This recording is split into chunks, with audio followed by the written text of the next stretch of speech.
السلام علیکم۔ آج کی کلاس میں آپ سب کا خیر مقدم ہے۔ آج ہم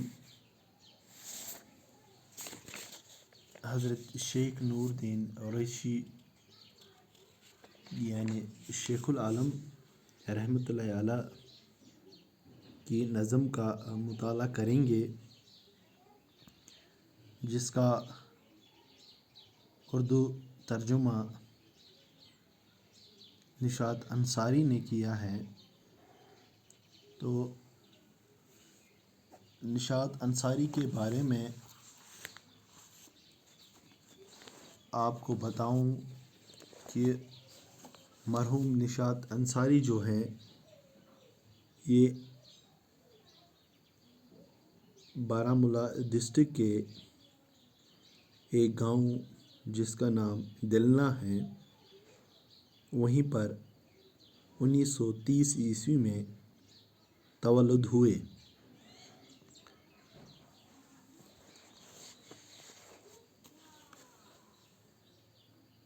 انہیں اردو اور فارسی زبان و ادب پر کافی دسترس حاصل ہے، لیکن وہ کشمیری زبان کے اچھے شاعر اور ادیب گزر چکے ہیں۔ انہوں نے حضرت شیخ العالم، جن کے کلام کو ہم اب پڑھنے جا رہے ہیں، 1220 اشعاروں کا اردو میں ترجمہ کیا۔ جو شیخ العالم رحمۃ اللہ علیہ کے شیوخ تھے، ان کا ترجمہ جو ہے نشاط انصاری نے کم سے کم 1220 اشعاروں کا ترجمہ کیا۔ ان کے اس ترجمے کو ساہتیہ اکیڈمی دہلی نے 1955 عیسوی میں کتابی شکل میں شائع کیا اور اس کا نام سنبل رکھا۔ جو کتاب انہوں نے لکھی، جن شروحوں کلام شیخ العالم کے شروحوں کا اردو ترجمہ جو نشاط انصاری نے کیا، جس کا نام اس نے سنبل رکھا، تو اسے ایک انعام سے بھی نوازا گیا ترجمے کے طور پر، جب ان شروحوں کا ترجمہ نشاط انصاری نے کیا۔ نشاط انصاری نے پروفیسر مجیب کی کتاب ذکر حسن کا کشمیری زبان میں ترجمہ بھی کیا ہے۔ اس پر انہیں 2007 میں ساہتیہ اکیڈمی ایوارڈ دیا گیا۔ تو یہ تھی مختصر تھوڑی بہت جانکاری نشاط انصاری کے متعلق۔ تو اب ہم شیخ العالم رحمۃ اللہ علیہ کی زندگی کے متعلق آپ کو کچھ باتیں تھوڑی بہت جانکاری دیں گے کہ شیخ العالم رحمۃ اللہ علیہ کون تھے۔ حضرت شیخ نور الدین نام ان کا اصلی تھا۔ تو یہ پیدا ہوئے 1779 ہجری مطابق 1375 عیسوی کو کلگام کے ایک چھوٹے سے گاؤں کیم گاؤں میں تولد ہوئے، یعنی پیدا ہوئے، اور ان کی وفات 1438 عیسوی میں چرار شریف میں ہوئی۔ چرار شریف سرینگر میں ہے، جہاں آپ بھی گئے ہوں گے، تو وہیں پر ان کا مزار اس وقت ہے۔ حضرت شیخ نور الدین رحمۃ اللہ علیہ کے والد کا نام شیخ صلاح الدین اور والدہ کا نام صدر ہے۔ صدر کشمیری زبان میں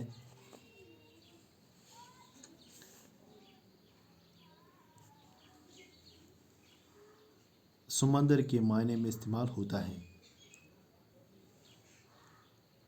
والدین نے ان کا نام نند رکھا تھا، جس کے معنی ہیں خوبصورت اور صفاتی حسن کے مالک۔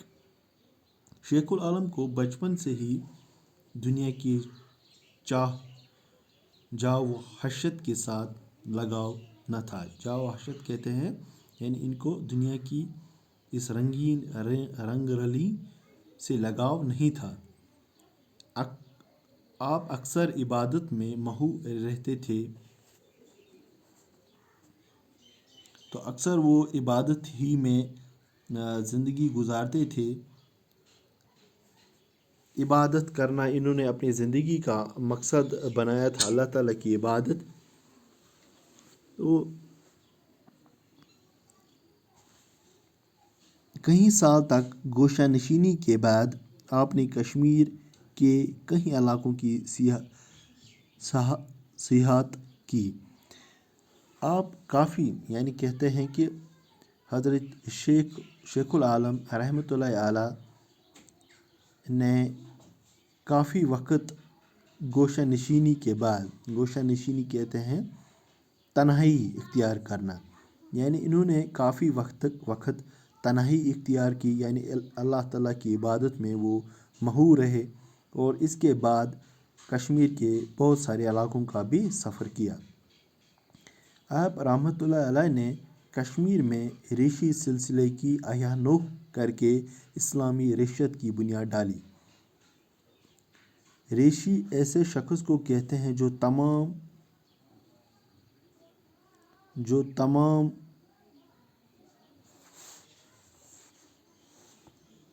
यानी ऋषि उस शख्स को कहते हैं जो तमाम ख्वाहिशात और हिर्ज़ व तमा से दस्तबरदार हो चुका हो।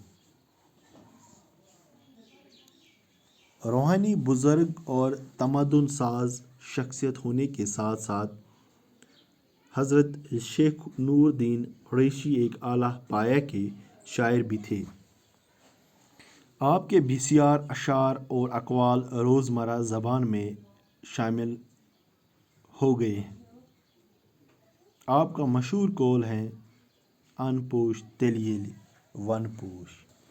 तो कुछ थोड़े और शुरुक जो इनके हैं वो भी इन्होंने बहुत सारे शुरुक भी, जिसका मतलब इस जो मैंने आपके सामने ये कहा कि अनपोश तेलिए वन पोश, इसका माने उर्दू में अगर हम कहेंगे इसका मतलब है खुराक मिलती रहेगी अगर जंगलात हो, यानी अगर जंगल मौजूद रहेंगे तो हमें रोज़ी भी यानी रिज़्क भी मिलेगी, यानी खुराक भी मिलेगी।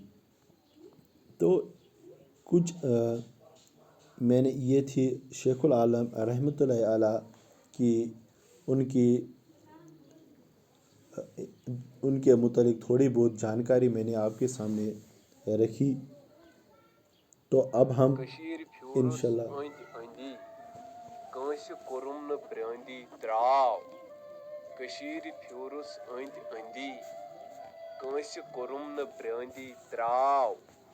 चंदस कोरुम येल पाई वंदी चंदस कोरुम येल पाई वंदी अत दोभ्यम वंदी आव केंसन कबर छै पोजन शेरे केंसन कबर छै सियाह चाह केंसन कबर छै पोजन शेरे केंसन कबर छै सियाह चाह केह गई साहिबो जाने वेरे केह गई जेरे अकि गुमराह केह गई साहिबो जाने वेरे केह गई जेरे अकि गुमराह तोश पन नमाज बे रमजानस ती बग लगियो पानस सूद तोश पन नमाज बे रमजानस ती बग लगियो पानस सूद कंथौ सलूकन हजरत कुरानस कंथौ सलूकन हजरत कुरानस यस जाय दुबराय वाजाय कूद कशीर फ्यूर। तो ये भी शेखुल आलम रहमतुल्लाह अलैह के ही कलाम हैं जो आपने सुने। तो अब हम जो आपकी निसाब में जो ये आखिरी नज़म यहाँ पर है तो उसी का अब हम मुताला करेंगे।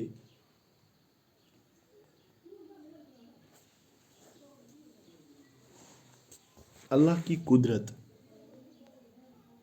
तो नज़म का मुताला करने से पहले इस नज़म में कुछ ऐसे अल्फाज हैं जो मुश्किल हैं, तो उनके माने में आपके सामने रखने की कोशिश करूँगा। जैसे कि मगस कहते हैं शहद की मक्खी या मक्खी को। अंगबीन कहते हैं शेद को, ताक कहते हैं अंगूर की बेल को, आहू कहते हैं हिरन को, कस्तूरी मुशक, अनबेरे की मानी यानी खुशबूदार। तो ये थे इस जो अब हम नज़म पढ़ने जा रहे हैं, तो इसमें कुछ अल्फाज थे, उनके माने मैंने आपके सामने रखे। तो अब हम कलाम शेखुल आलम रहमतुल्लाह अलैह, तो पहले मिसरे में क्या कहते हैं, अल्लाह की कुदरत के मुतल्लिक यहाँ पर कहा गया है। क्या कहते हैं,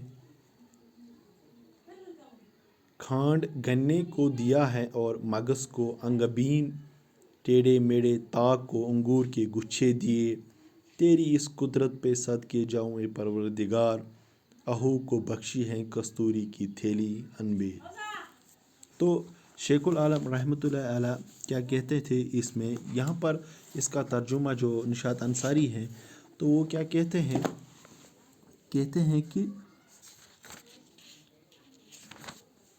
कि शेखुल आलम फरमाते हैं कि ए खुदा तेरी कुदरत का क्या कहना, ए खुदा तेरी कुदरत का क्या कहना, तूने गन्ने को खांड की खासियत दी, यानी शेद की मक्खी को, यानी क्या कहते हैं यहाँ पर, खांड गन्ने को दिया और मगज को अंगबीन, यानी खांड में गन्ने से निकलता है जो खांड है, जो खांड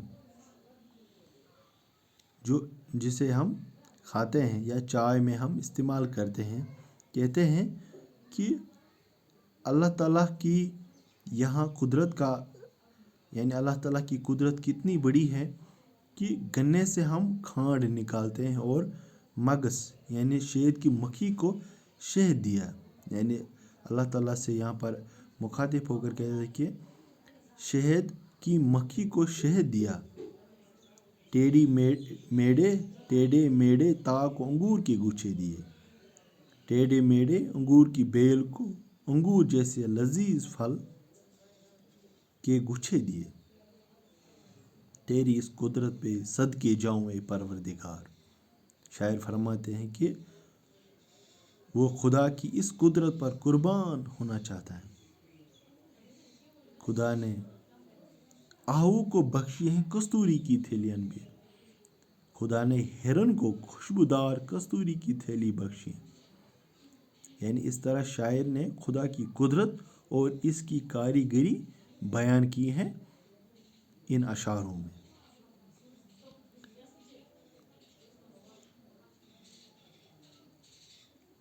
दुनिया की बेसाबती, कुछ और अशार, तो इसमें दुनिया की बेसाबती के मुतालिक कहा गया है कि दुनिया बेसाबती है, यानी न रहने वाली है, हमेशा दुनिया हर एक के लिए नहीं रहेगी, यानी कायम नहीं रहेगी।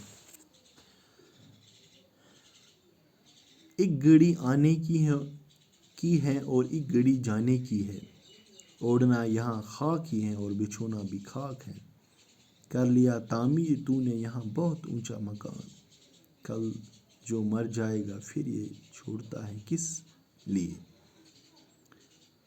शेखुल आलम रहमतुल्लाह अलैह फरमाते हैं कि ये दुनिया फ़ानी है, ये दुनिया फ़ानी है, यानी ये दुनिया नहीं रहने वाली है, यहाँ एक दिन आना है और एक दिन वापस जाना है, ये वक़्त मुकर्रर है, यहाँ आना और यहाँ से जाने का वक़्त तो मुकर्रर है। ओढ़ना यहाँ खाक ही और बिछोना भी खाक है। इंसान का असल ओढ़ना या पहनना या बिछोना मिट्टी है, इंसान का असल ओढ़ना जो है वो ओढ़ना और बिछोना मिट्टी है। कर ले तामीर तूने यहाँ बहुत ऊंचा मकान, क्या कहते हैं कि क्योंकि जब वो मर जाता तो इसे मिट्टी में, यानी اس سے پہلے کے اشعار میں کیا کہتے ہیں، اوڑھنا یہاں خاک کی اور بچھونا بھی خاک. اصل میں اوڑھنا جو ہے، اوڑھنا اور بچھونا خاک ہی ہیں، کیونکہ جب وہ مر جاتا ہے، یعنی انسان جب مر جاتا ہے تو اسے مٹی میں مل جانا ہوتا ہے. کر لیا تعمیر تو نے یہاں بہت اونچا مکان. شاعر خبردار کرتے ہیں، یعنی شاعر ہمیں جگانے کی کوشش کرتے ہیں، کہ کہتے ہیں کہ جو یہاں بڑے بڑے مکان تعمیر کرتے ہیں وہ موت کے بعد اپنی دولت کل جو مر جائے گا پھر یہ چھوڑتا ہے کس کے لیے؟ وہ موت کے بعد اپنی دولت اور مکان، وہ محلات بڑے بڑے اونچے مکان یہیں چھوڑ دیتا ہے، یعنی سب کچھ یہیں پہ چھوڑ دیتا ہے.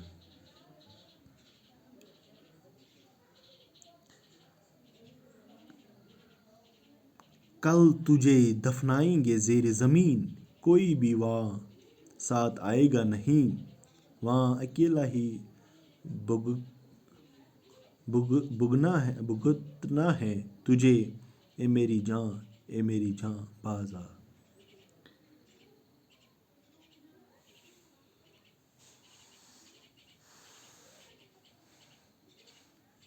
فرماتے ہیں شاعر یہاں پر کہ انسان تجھے زمین کے اندر دفن کیا جائے گا، وہاں کوئی بھی ساتھ نہیں ہوگا، چونکہ اصل صورتحال یہ ہے. اس لیے اے انسان تو باز آ اور لالچ اور برائی چھوڑ کر خدا کے بتائے ہوئے راستے پر چل. مٹی. ذات حق نے خاک سے آدم کو پیدا کر دیا، خاک ہی سے گھر بنے اور ساز و سامان بھی بنایا، نعمتیں بھی خاک ہی سے پاتے ہیں اپنا وجود، خاک کے ہی برتنوں میں پکتی ہیں سب نعمتیں، جا نکل کر جسم مل جائے گا مٹی کے ساتھ، ایسے میں مٹی ملے گی پھر اسی مٹی کے ساتھ. شاعر یہاں پر فرماتے ہیں کہ خدا نے انسان کو مٹی سے پیدا کیا ہے، اسی مٹی سے مکان تعمیر ہوئے، اور دوسرا ساز و سامان بھی مٹی کا ہی بنتا ہے، مٹی سے ہی قسم قسم کی نعمتیں اگتی ہیں، مٹی ہی بنے برتنوں میں مزے دار کھانے پکتے ہیں. مٹی کے بعد مرنے کے بعد یہ جسم بھی خاک میں مل جاتے ہیں، گویا مٹی پھر مٹی کے ساتھ مل جاتی ہیں، یعنی انسان مٹی سے بنا ہے اور واپس مٹی میں ہی مل جانا ہے. تو یہ تھی کچھ اشعار جن کا میں نے آپ کے سامنے ترجمہ یا تشریح کی. تو اب ہم انشاءاللہ اگلی کلاس میں آپ کے ساتھ ایک اور موضوع لے کر روبرو ہوں گے. تب تک کے لیے دیجیے اجازت. اللہ نگہبان. السلام علیکم.